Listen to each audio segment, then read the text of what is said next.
Di dalam hadis Imam Muslim dikatakan, karena Rasulullah sallallahu alaihi wasallam yadhkurullaha fi kulli ahyani, ala kulli ahyani. Rasulullah itu selalu zikir setiap hin.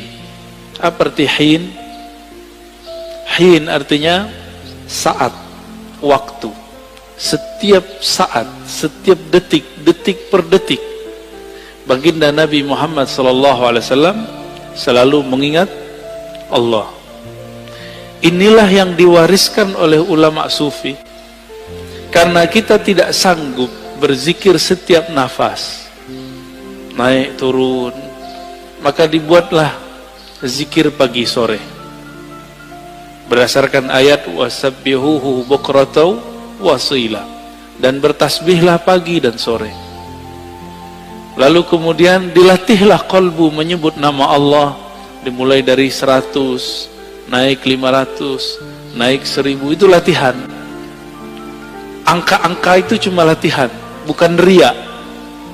Orang berzikir dengan angka bukan ria, itu cuma latihan. Puncaknya nanti tidak pakai angka lagi. Tapi kapan kita zikir tanpa pakai angka? Kalau sudah menjadi pewaris Rasulullah sallallahu alaihi wasallam. Malaikat-malaikat Allah dari awal dicipta sampai sekarang itu mereka cuma mengamalkan 1 atau 2 zikir. Jadi ada malaikat yang zikirnya cuma subhanallah, ada yang subhanadzil izzati wal jabarut, ada yang zikirnya cuma Allahu akbar, ada yang zikirnya cuma la ilaha illallah. Itu malaikat, dan gak putus.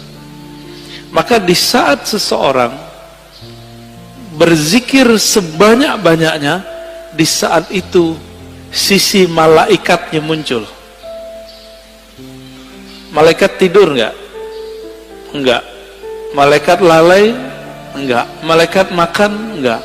Makanya orang-orang yang sudah ahli zikir ini makannya bisa berkurang, tidurnya bisa berkurang, karena dia sudah mirip dengan malaikat. Nah, itu namanya ahwal malakiyah, ahwal malaikat. Tapi ini nggak boleh lama-lama, bisa mati dia. Tubuh ini tubuh insan, tubuh bashar, mesti dikembalikan kepada basyariah. Manusia butuh makan, manusia perlu tidur.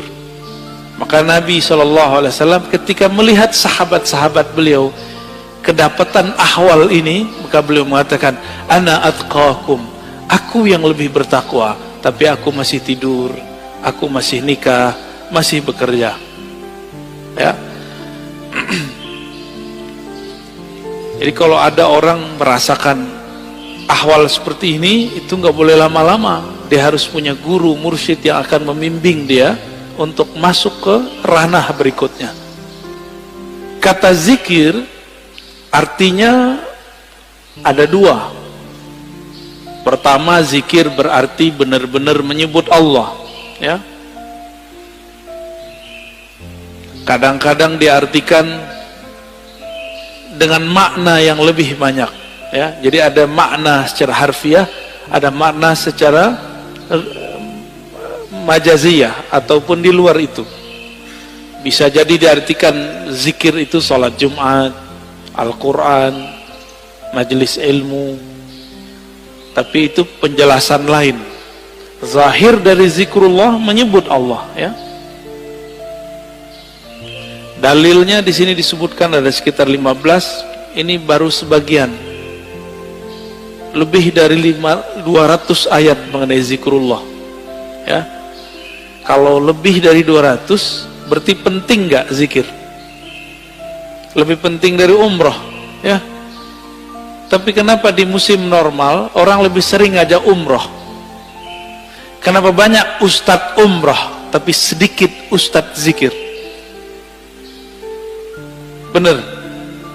Kenapa banyak orang bermimpi bisa umroh tapi sedikit orang bermimpi bisa zikir yang banyak? Karena kalau zikir doang fulusnya tipis, kata dia. Kalau umroh fulusnya buahnya. Siapa bilang ya? Itu nggak ngerti dia. Dia nggak faham ayat waladzikrullahi akbar. Sungguh menyebut nama Allah itu lebih besar dari semuanya. Orang kalau zikir apa aja jadi besar, ya. Cuma masalahnya nggak yakin kepada Allah Subhanahu wa Ta'ala. Dalam surah Al-Baqarah ayat 152 Allah mengatakan fazkuruni azkurkum. Saya sudah pernah syarah di sini. Sebutlah aku, ingatlah aku akan ingat kamu. Duluan mana yang mengingat? Allah atau kita? Allah. Maka ciri-ciri, tanda-tanda Allah lagi sebut kita, kita digerakkan oleh Allah menyebut namanya. Itulah hakikat ayat ini. Lalu surah Ali Imran 191, alladzina yazkurunallaha qiyaman wa qu'udan wa 'ala junubihim. Ulul albab itu disebut orang yang zikir berdiri, duduk ataupun berbaring. Dalam surah Al-Ahzab, ini ayat yang paling dahsyat ini. Ayat ini sering digunakan tidak pada tempatnya untuk membantah orang zikir dengan angka. Ya ayyuhallazina amanu zkurullaha zikran katsira. Wahai orang beriman, sebutlah Allah sebanyak-banyaknya. Ingatlah Allah sebanyak-banyaknya. Apakah ini dalil melarang menyebut dengan angka? Enggak. Zikir 1000 itu banyak bukan? Maka dia masuk ke zikran katsira. 10.000 termasuk banyak? 70.000 banyak? Berarti masuk ke situ. Yang penting niatnya angka itu bukan membatasi, tapi menerjemahkan makna zikran katsira. Baru zikir 100 pagi, 100 sore, udah nyalain orang zikir 1000. Ya. Nggak ngaca dia kepada sahabat Nabi. Sahabat Nabi Abu Hurairah zikir 12.000 sebelum tidur. Ada yang bisa zikir 12.000 sebelum tidur? Keburu tidur ya. Ada surat Ar-Ra'd ayat 28. Ala bidzikrillah tatmainnul qulub. Ketahuilah hanya dengan menyebut Allah kalbu bisa tenang. Jadi antum mau belajar apa aja, itu kalbu nggak akan tenang. Jadi orang kalau hijrah, tidak hijrah zikrullah, nggak akan mendapatkan kedamaian kalbu. Oleh karena itu, bagi saya, berdasarkan ayat-ayat ini kan banyak ayatnya tadi. Belajar zikir itu bukan sunnat, tapi wajib. Ya, belajar zikir itu sunnat, salah itu. Belajar zikir itu wajib. Kenapa disebut wajib? Allah mengatakan aqimis salata lidzikri. Dirikan salat untuk mengingatku. Salat wajib enggak? Wajib. Supaya kita dari awal takbir sampai assalamualaikum connect kepada Allah Subhanahu wa taala, maka yang dilatihkan apa? Gerakan yang bagus atau zikir yang mantap? Apa yang dilatihkan? Dirikanlah sholat untuk mengingatku. Berarti yang dilatihkan apa? Mengingat Allah yang dilatihkan. Jangan sibuk masalah ini wajahtu atau enggak pakai ini. Enggak khusyuk antum ntar, malah kusut nanti. Jangan sibuk masalah usoli bid'ah atau tidak bid'ah, enggak khusyuk nanti. Oh ini kan ilmiah. Ilmiah itu bagian akal. Kalau sholat pakai kolbu. Jadi kita nggak ada debat lagi kalau sholat. Antum mulai sholat debat. Wah imamnya jahar nih bismillahnya. Kata mazhab ini ngaji lagi sholat. Ya pengajian dia lagi sholat. Kuliah aja kali ya. Imamnya kunut. Debat lagi di hatinya. Kunut itu menurut imam ini bid'ah. Ngapain? Sholat itu bukan lagi berdebat. Sholat itu menikmati santapan-santapan zikrullah. Ya. Jangankan itu, Muawiyah ibn al-Hakam al-Aslami, ada orang bersin lagi sholat, dia lagi sholat, dia baca yarhamukallah. Gimana Pak? Boleh nggak? Kita lagi sholat, ada orang bersin, terus kita bilang yarhamukallah, gimana? Gimana sholatnya? Masalahnya sahabat ini kan nggak semua ngerti fikih. Nabi lagi ngajarin, lagi sholat, sahabat bentak dia kayak anak kecil dulu. Maka Nabi ini ngajarin sahabat betul-betul satu persatu. Lagi sholat bentak sahabat, gimana tuh? Apa kata beliau? Selesai sholat, Nabi tidak mengata-ngataiku. Bi abi wa ummi, demi Allah, demi ayah ibuku, beliaulah guru terbaik, guru paling ideal, gak pernah ngata-ngatain orang. Terus Nabi bersabda, kata beliau, wahai Muawiyah, sholat itu la tasluh, tidaklah cocok kecuali zikrullah dan tasbih.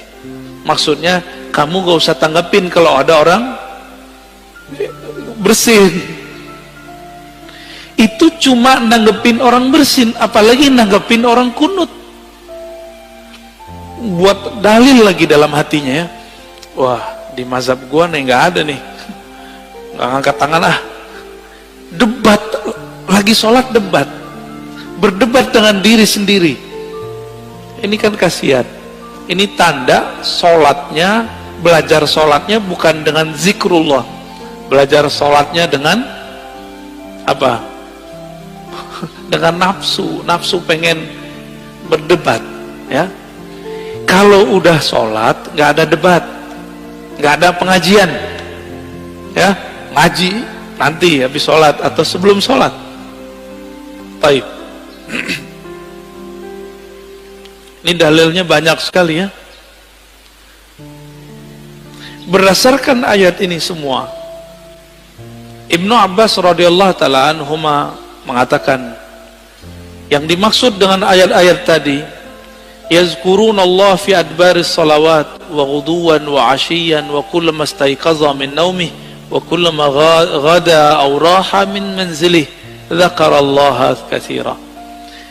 Yang dimaksud ayat-ayat tadi, zikir pagi sore, orang yang tidak lalai karena bisnis, yaitu mereka yang zikir ba'da salat, zikir ghuduwan wa ashiyan, pagi dan sore, zikir saat bangun, zikir saat berangkat, zikir saat pulang. Jadi nggak ada waktunya kecuali zikrullah. Qala Mujahid, murid dari Ibnu Abbas, mengatakan, seseorang nggak disebut ahli zikir hatta yazkurallaha qa'iman wa qa'idan wa muttaji'an, sampai dia ingat Allah baik dalam keadaan duduk, berdiri ataupun tidur. Gimana caranya zikir dalam tidur, Pak?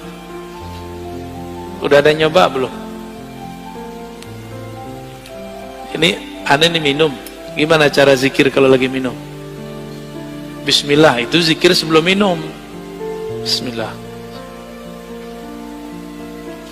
Itu zikir sebelum minum. Lagi minum, zikirnya apa? Pusing kan? Nah, ini yang mau kita bahas nanti. Kita lagi makan, bisa nyebut nggak? Kan nggak bisa. Apa dong zikirnya? Zikirnya ada dua. Pertama, sebut di kolbu. Yang lebih tinggi, memandang air ini dari Allah, memandang segarnya dari Allah, kenyang dari Allah. Itu zikir lagi makan. Gimana? Udah zikir lagi makan belum? Belum ya? Masih memandang nasi yang mengenyangkan, masih memandang air yang menyegarkan.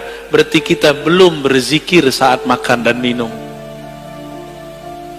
Sederhana, rumah makan sederhana. Imam Nawawi mengatakan, ajma'al ulama ala jawazi zikri bil qalbi wal lisan lil muhdith wal junubi wal haidi wal nufasa. Ulama sepakat bahwa zikir itu dibolehkan dengan kolbu dan lisan, baik bagi yang berhadas, yang junub, yang haid, ataupun nifas. Kenapa? Ini kan zikir, sebenarnya zikir itu golnya di kolbu. Kolbu tidak pernah haid, kolbu tidak pernah junub. Junubnya kolbu adalah lalai mengingat Allah subhanahu wa ta'ala. Bener, sering junub gak antum? Kayak kita ini sering junub Pak, mandinya jarang ya. Makanya ketika masuk sholat, kita masih membawa junubul ghafalat, junub lalai kepada Allah subhanahu wa ta'ala. Orang junub betah gak masuk masjid? Berani gak masuk masjid orang junub? Masjid hakiki itu ada di kolbu, lagi sholat. Antum lagi mau sholat tapi tidak keluar dari junub lalai, gimana mau menikmati zikrullah? Ya, nggak bisa masuk. Jadi kita nggak bisa masuk ke kolbu kita, padahal itu diri kita sendiri ya. Hadisnya sangat banyak. Ini ada hadis yang paling kenceng ya, paling dahsyat ini.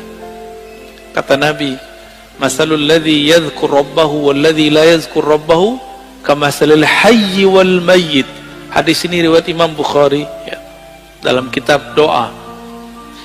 Perumpamaan orang yang zikir dengan tidak zikir itu sama dengan orang hidup dan mati. Gimana? Berarti kita banyakkan hidupnya atau matinya?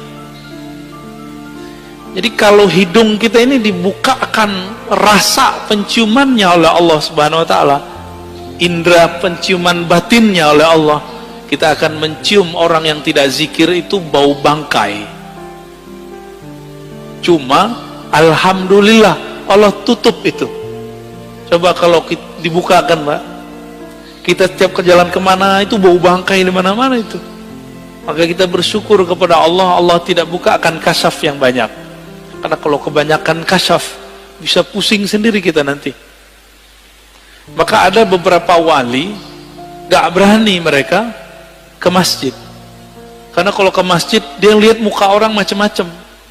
Ada yang ria, ada yang muka monyet, ada yang muka kambing, ada yang muka babi ya. Maka Imam Ghazali buat fatwa khusus untuk orang ini ya. Dibolehkan oleh Imam Ghazali bagi orang ini tidak sholat di masjid sementara sampai ahwal itu hilang. Di hadis yang lain, sesungguhnya Allah subhanahu wa ta'ala mempunyai malaikat yatufuna fit turuqi yaltamisuna ahla dzikr. Allah mempunyai malaikat-malaikat yang yatufun, bertawaf, berkeliling, mencari majelis ilmu. Ketika mereka bertemu, mereka berteriak, mereka memanggil kawan-kawannya, halummu ila hajatikum, wahai sahabat-sahabatku, wahai para malaikat, berkumpullah. Jika yang dipanggil itu ada manusia yang sudah mendekati karakter malaikat, maka dia juga terpanggil ke majelis itu. Jadi yang datang bukan hanya malaikat, tapi juga manusia yang karakter malaikatnya sudah hidup ya. Itu mana hadisnya. Itulah sebabnya kenapa majelis-majelis zikir itu rame dulu. Masih ingat dulu Ustadz Arifin ya, rame nggak dulu? Cuma ya sayang, Ustadz Arifin tidak berthariqah, akhirnya tidak ada kaderisasi murid menjadi mursyid karena beliau bukan mursyid. Tapi kita berterima kasih, berkah beliau Indonesia dizikirkan dengan zikirnya yang khas, dengan suara serak-serak basahnya yang lumayan ya. Tapi beliau meninggal ya sudah.